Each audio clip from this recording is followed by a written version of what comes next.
next segment here is really on the income statement. Well, the income statement is really a pretty straightforward, pretty simple financial statement. The reason it's simple is it's pretty familiar to us. It's much like our, it looks like a budget.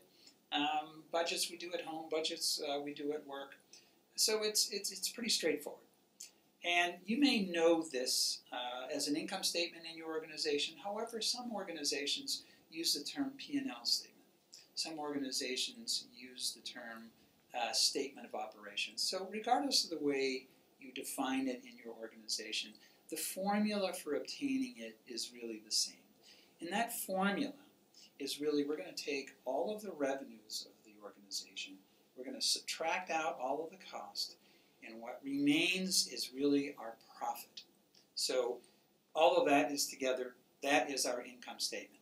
Now our income statement says one thing. It says, are we profitable? It's like a definition. Are we making any, it's a statement of profitability over a period of time.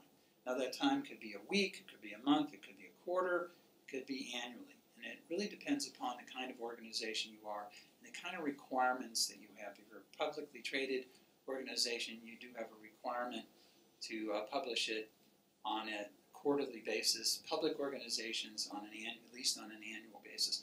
So it depends on the requirements of the organization. But let's look at really, let's break down this equation. Now I have an example on the board here. So let's look at the top. We're going to talk about revenue. So what is revenue? So here we call it sales or revenue. Now if you are making a pen, if you're delivering a service, if you're doing something like that, that revenue is, well, it's money that comes in if you're a private organization. But let's just say that you are a nonprofit. How does that revenue come in? Well, that comes through perhaps a fee. It comes through donations. It comes through some sort of funding of some type. If you are a public organization, it generally comes in the form of taxes, and there could be some fees there. So everybody generates this top line revenue in a little bit different way. But I want you to think about it in terms of you're either selling a product, pen, or a service, like training. Could be legal services, could be anything. So up at the top here, we have revenue. Now, I want you to think about revenue. We're going to break that down a little bit. So if you were in a restaurant, that revenue, you get revenue right away. You have a nice meal, the wait staff comes, they give you the bill, you pay the bill, and that organization gets their money right away. Now I want you to think about the airlines. You book a flight, but you may not take that flight for several weeks or for several months. So they are getting their money way before the product or service is delivered. Now, I'm going to give you a third example, and the third example is that in a lot of organizations, they're delivering the product or service, and they're not getting money until well after that product or service is delivered. Now, we're going to cover that a little bit later because that has a lot of meaning. I want you to think about your organization on how they generate this top line, but also when they can actually collect that money. Very, very, very important element. So let's go on to our next component, expenses. And I'm going to talk about expenses in really two different chunks. The first chunk is what we call cost of sales. It could be cost of goods as well, depending on whether you're a service company or a manufacturing company. Now, those cost of goods or cost of sales are things, if we were making this pen, it would be the plastic, it would be the felt, it would be the ink. Those things were direct costs to the organization. It could easily be the people who are on the production line, their wages. So once we subtract out direct costs from our revenue, we get something called gross profit. It's our top line, and if we're not making any money in the top line, we're not going to be making it anywhere else because we're not going to be making it up anywhere else. So the next line of expenses that we take out is this line right here. Now I have it on the graph here. It's called Sales and General Administration, but you can call it operating expenses. But it really is indirect expenses. So if this is direct, This is indirect. So what's indirect cost? Well, being in human resources, or being in finance, or being in IT, being a support function, certainly our salaries are a part of this indirect cost. But so is the lights, and so is the carpeting, and everything, paper. Those are the kind of things that are indirect costs. But they're costs nonetheless, so we have to take those out. So now we've got those expenses, and then we come down to what's called the operating line. So are we making money at this line? So some people call it EBIT, which is earnings before income and taxes. Some people simply call it operating income. And I will tell you that it is fundamentally the most important level. So this is quite important for organizations. There's two other lines of expense. It's really interest and taxes. Can't do a lot about taxes.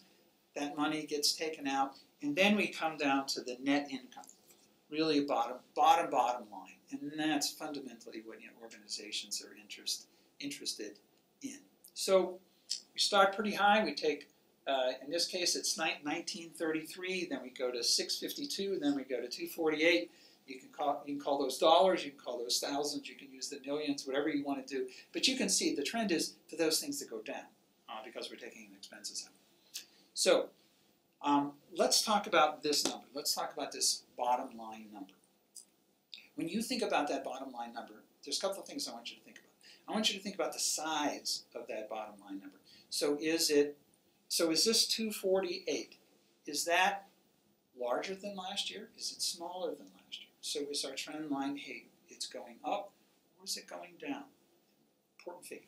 The second thing is, the size is one thing, and then a trend is, I guess, the second thing. The third thing is really that is it relative to the industry or your competitors. So if your competitors, if this figure maybe is double that or triple that, or maybe that number instead of 248, maybe it's 100. Maybe you're doing better than them. You have to think about those things in relative terms. So this is an absolute number. So size, trend, up or down, and then relative to your competitors or your industry. So let me try to relate this to you as an intentional leader to your financial acumen. So why is this important? Well, one of the things I want you to think about when you think about your project is whether you're going on a project basis, whether you're going to increase the sales line, whether your project is focused on, let's move that line up, or whether you're going to work on these cost lines, you're going to try to drive those costs down.